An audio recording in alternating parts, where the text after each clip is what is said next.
Hello guys, j'espère que vous allez bien. Aujourd'hui, on se retrouve pour une nouvelle vidéo intitulée La prière ne fait pas tout. Que tu sois, chrétien, que tu sois musulman, peu importe ta confession religieuse, la prière ne fait pas tout. Bonjour, je m'appelle Noélie Panda, je suis conseillère en relations d'aide, je suis auteure et conférencière.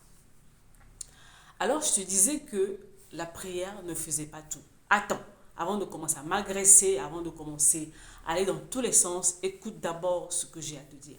La prière ne résout pas tout. Pourquoi je dis cela? Parce que je rencontre des personnes qui sont en souffrance, en détresse émotionnelle, et puis je leur ai posé la question, en fait, qu'est-ce que tu as fait depuis ce temps? La personne me dit, j'ai prié. Ou je suis partie voir, en fait, mes responsables religieux, ils m'ont dit de faire un jeûne de 3 jours, de 7 jours, de 21 jours, de 40 jours. Et puis je leur pose la question, pourquoi un tel diagnostic, en fait? Pourquoi on vous a dit, au fait, d'aller prier, d'aller jeûner? Est-ce que pour ce genre de situation, est-ce que la prière est suffisante? Malheureusement, non, en fait, parce que la preuve, tu vas aller prier, tu vas aller faire, en fait, ces jours, des semaines de jeûne, et tu ressors de là-bas. Ça va aller quelques jours, mais après, tu vas rechuter, tu vas te retrouver dans les mêmes choses. Et là, tu sais qu'est-ce qui commence? La colère monte, la culpabilité, honte. Tu vas te dire que tu n'es pas assez. Et pire, quand tu oses repartir pour dire que non, je ne comprends pas, j'ai l'impression au fait que les choses reviennent, on va te dire au fait que tu n'es pas assez spirituel, tu n'as pas assez la foi, ou tu as péché, ou tu as fait ceci, et ça va te plonger dans une culpabilité pas possible, alors que dès le départ, c'était pas ça le traitement en fait.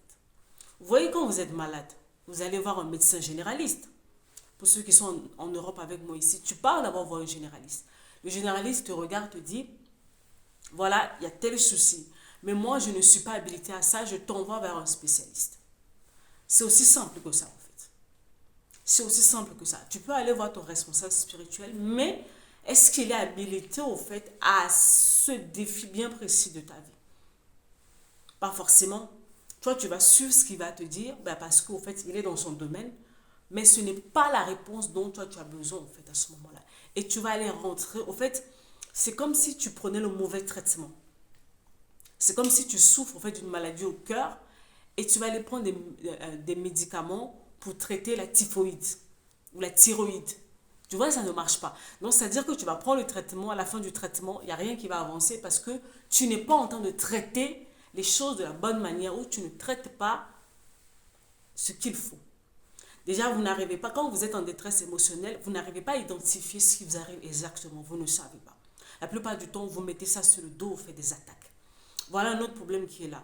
Vous mélangez souvent, en fait, la détresse émotionnelle, vous mélangez la dépression, vous mélangez la déprime, autant ces choses avec, en fait, des attaques spirituelles, comment ça s'appelle, avec une possession, avec comment ça s'appelle, une oppression.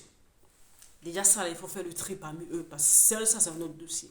Vous ne savez pas identifier exactement déjà ce que vous avez et comment vous voulez traiter, en fait. Comment vous voulez traiter alors que vous n'arrivez même pas à identifier ce que vous avez. Parce que vous ne vous adressez pas en fait aux bonnes personnes. Vous ne voulez pas écouter les bonnes personnes. Ça fait depuis des années, on vous dit un certain nombre de choses, mais vous êtes tellement dans une bulle que j'appelle en fait la bulle de la religion, peu importe sa religion d'ailleurs. Vous êtes dans cette bulle qui fait que vous n'arrivez pas à concevoir au fait que votre réponse peut venir d'autre part. Et ce qui fait que depuis des années, tu es dans la même chose. Les années passent, tu fais semblant, tu sautes, tu fais des trucs. Mais à l'intérieur, rien ne va. Rien ne va parce que tu ne poses pas le bon diagnostic, tu ne traites pas les bonnes choses. C'est normal que tu te retrouves dans le même état, au fait, des années après, des années après, des années après. Moi, quand je t'écoute, parce que j'ai été formée dans mon domaine, quand je t'écoute, je sais que non, ce problème qui est devant toi, ça ne nécessite pas forcément la prière. On peut l'accompagner de prière, oui, mais ce n'est pas la prière qui va faire 80% du travail, en fait. Et voilà, moi, je le sais. Mais toi, tu ne le sais pas. Par moments, tu le sais, mais tu as du mal à l'accepter parce que On t'a mis un certain nombre de choses dans la tête. À chaque fois, quand je vois une personne qui est malade émotionnellement, instable émotionnellement, je lui dis, mais qu'est-ce que tu fais pour sortir de là? La personne me dit, je prie. Je dis, mais qui vous a dit au fait que la prière est suffisante, en fait? Est-ce que les spécialistes de la santé mentale, ceux qui sont habilités pour ce domaine, vous ont dit que la prière est suffisante? Est-ce qu'ils vont dire ça? Quand tu es malade, tu as mal à la tête, ok, tu vas prier. Oui, mais après avoir prié, je suis sûre que tu prends un cachet pour calmer la douleur. Mais quand il s'agit de ta santé mentale, en fait, pourquoi tu n'arrives pas à faire la part des choses? Pourquoi tu n'arrives pas à concevoir que non, par moment, tu as besoin d'aller voir un spécialiste pour poser le bon diagnostic? Ne serait-ce que ça, poser le bon diagnostic pour voir clair dans ta situation. Et maintenant, quand tu y vois clair, on va voir en fait comment procéder pour te sortir de là.